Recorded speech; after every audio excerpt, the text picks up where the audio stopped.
Et le Real n'a jamais vraiment tremblé, c'est-à-dire que le plan était de prendre des occasions en contre, ça a marché. Il y a quand même un grand Courtois qui fait la différence. Mais oui, mais... Ah, mais il y a des occasions pour Chelsea. Alors attention, on va regarder d'ailleurs les images du match, messieurs, mais on le sait que le Real concède des occasions, que le Real prend des buts. On va écouter le double buteur du soir, Rodrigo. Comme toujours, c'est un plaisir d'être au Real, de jouer pour le Real, l'équipe la plus grande du monde. On a cette obligation d'arriver toujours au moins à la demi-finale et en finale. On a ça dans notre tête. Tout le temps, il faut y être, il faut être dans le dernier carré.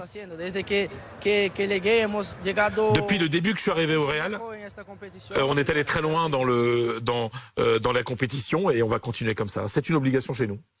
Et ils ont les joueurs d'expérience pour les Vinicius avale les espaces, mais il joue aussi très bien dans les tout petits espaces, Joe. Et on va regarder ça. Le Real a j'allais dire presque cette spécialité désormais de combinaison dans les petits espaces entre ces trois attaquants. Mais c'est à quel point c'est précieux et efficace surtout, du sens où ce côté gauche, on connaît Vinicius, Benzema qui décale, toujours près l'un de l'autre, ces triangles, toujours cette triangulation pour pouvoir justement être en supériorité numérique, parce que souvent on pense que les taureaux par exemple ne servent à rien, mais non, c'est toujours des joueurs qui sont en mouvement et qui justement à 3 contre 2 ou à 3 contre 3 avec le mouvement puis arrivent à déséquilibrer un bloc équipe. Et là on le voit de nouveau encore, c'est un 3 contre 3 mais avec un long triangle qui à chaque fois qui est adaptable en fait et qui se bouge en fonction. Et là ça amène et le but. Une touche de balle aussi. Justement, une touche de balle, ça va vite. C'est exactement aussi, c'est que la vitesse avec laquelle les échanges vont être faits vont faire la différence. Et là on le voit. De nouveau, ça a été aspiré de l'autre côté pour jouer et changer de côté et qui a amené le but. Et après, bien sûr, il y a cette erreur de jugement d'abord de Cucurella et après de Chalobah en ayant taclé Rodrigo. Et vous l'avez peut-être vu passer ici là sur l'écran. Vinicius, nous l'évoquions avant le match, 8 buts, 8 passes D sur les 16 derniers matchs de Champions League. C'est incroyable. Il y a un travail dingue qui a été fait d'abord par Zidane et Bettoni et depuis 2 ans par Ancelotti père et Ancelotti fils. C'est-à-dire que quand il arrive, il a un gros problème de formation. Il a été très fort très vite et il manquait quelques bases. Donc, ils ont dû refaire beaucoup de travail au centre d'entraînement pour lui redonner quelques bases. Et Zidane disait souvent à Vinicius, il m'avait confié, tu peux pas tout faire à 1000 à l'heure, tout le temps. Et c'est pourquoi il y avait souvent beaucoup de problèmes de finition. On le voit sur le but. Maintenant, il lève la tête. Enfin, il n'a même pas plus besoin de la tête. Il regarde ailleurs. Il y a encore 2 ans, Vinicius aurait tenté de marquer directement. Alors que là, il voit que Rodrigo est dans une position beaucoup plus favorable pour marquer et il a cette présence d'esprit. C'est ça la grosse... Parce que les dribbles, les courses, il a toujours fait ça, même quand il avait 15 ans, il faisait ça, Vinicius. Sauf qu'aujourd'hui, il sait faire le bon choix au moment de la passe, ou de la frappe. Tu parlais de David Bettoni, ça nous permet de le saluer. Lui qui maintenant, qui est déjà passé des soirées avec nous ici dans la Champions Zone et qui est entraîneur chez toi en Suisse. Oui, et qui 7 points pris en 3 matchs. La meilleure série de la saison. Allez, salut notre statisticien Loïc Moreau qui me signale que Chelsea a un peu plus couru que le Real, 4 km quand même, 114,5. Le Real 110, c'est Chelsea qui a plus sprinté que le Real. 201 sprints pour les joueurs de Chelsea contre 193 au Real. Mais à la fin, Chelsea a manqué d'efficacité. Pourquoi? Parce que les XG sont favorables à Chelsea, 1,86 pour 1,48 au Real Madrid. On y reviendra, mais Chelsea a eu les occasions, a eu les moyens de peut-être faire trembler cette équipe du Madrid. Stéphane Guy et Manu Petit ont commenté ce match. Alors, c'est vrai que les chiffres sont en faveur de Chelsea, mais le sentiment général dégagé, enfin, je sais pas comment c'était pour vous au stade, mais c'est que le Real n'a jamais vraiment été mis en danger. Non, on n'a jamais eu le sentiment sur l'ensemble des 2 confrontations que ça pouvait tourner à l'avantage de Chelsea. Il y a peut-être raison, Johan. Peut-être que la clé du match, que le moment décisif du match, c'est l'action manquée par Cucurella. Enfin, l'arrêt de Courtois plutôt. Ouais, je dirais aussi la très grosse occasion au début de match de la part de Kanté. Et si elle va au fond, dès le début du match, c'est ce que m'avaient dit aussi les supporters de Chelsea avant ce match. Si on arrive à marquer sur les 15 premières minutes, il peut y avoir de la folie et le stade peut s'embraser rapidement. Mais ils ont sans doute fait l'un de leurs matchs les plus consistants de la saison, les Blues.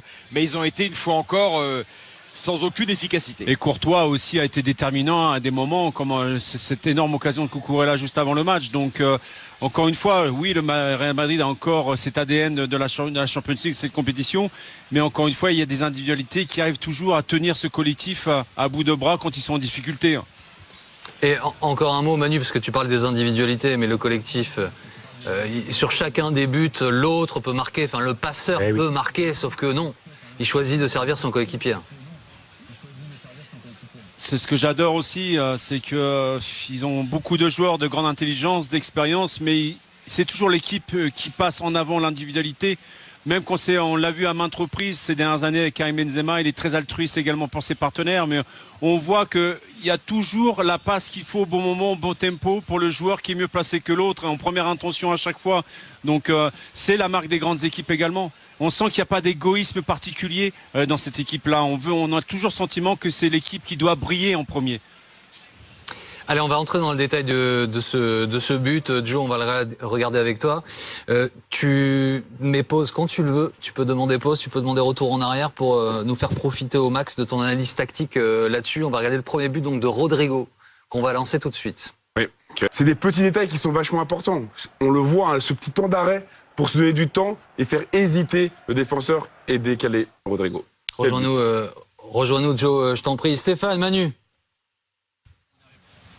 Oui, je m'inscris parfaitement dans les propos de Joe. Vous confirmez Joe, Manu? Oui, c'est important. Hein. Par contre, le consensus quand même entre les le retard qu'ils prennent au début de l'action avec Chalobah.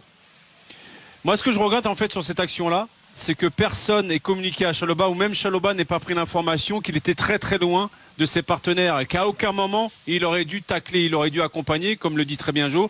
Mais derrière, je pense qu'il y a un manque de communication. Donc dès le départ de l'action, elle se retrouve à la finalité de cette action. Et on rappelle que Chalobah joue parce que Koulibaly s'est blessé au match aller. Il peut pas le sentir quand même, là, Manu, il doit pas y aller. Il doit le sentir. Non, là il voit absolument pas. Il doit surtout pas jouer le tacle. Il doit l'accompagner, comme dit très bien Johan. Il est pas couvert, il n'y a pas de couverture derrière lui, donc il doit absolument lui permettre justement de ralentir sa course pour permettre à tout le bloc de pouvoir basculer et d'avoir cette couverture mutuelle. Voilà pour cette erreur de Chalobah qui ouvre donc le terrain au Real et qui amène ce but. On va regarder à nouveau en palette le travail. Alors nous vous en avions parlé avant le match.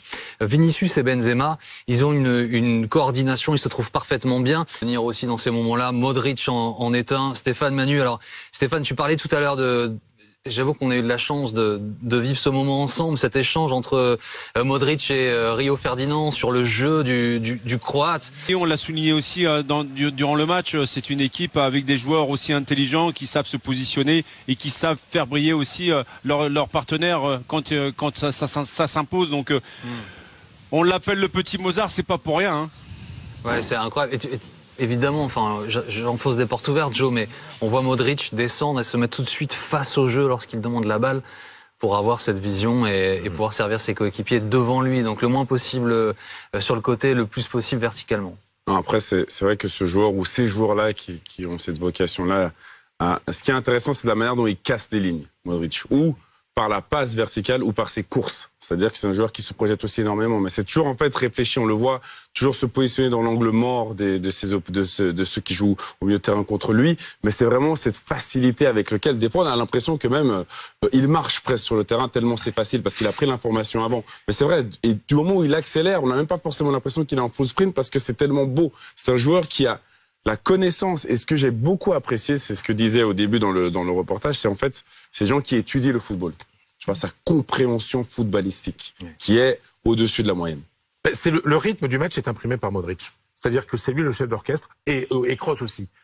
Donc les deux décident du rythme qui convient au Real Madrid dans le match. Et ce soir, moi je trouve que Modric a fait un très bon match parce qu'il a donné exactement le ton qu'il fallait au Real Madrid, de par ce que tu disais, ses accélérations quand il fallait, ralentir le jeu quand il le fallait, conserver la balle quand il le fallait. Merci beaucoup mon frère d'avoir été avec nous ce soir dans la Champions Zone. Dans un instant, on vous montre évidemment le résumé long format de Naples-Milan.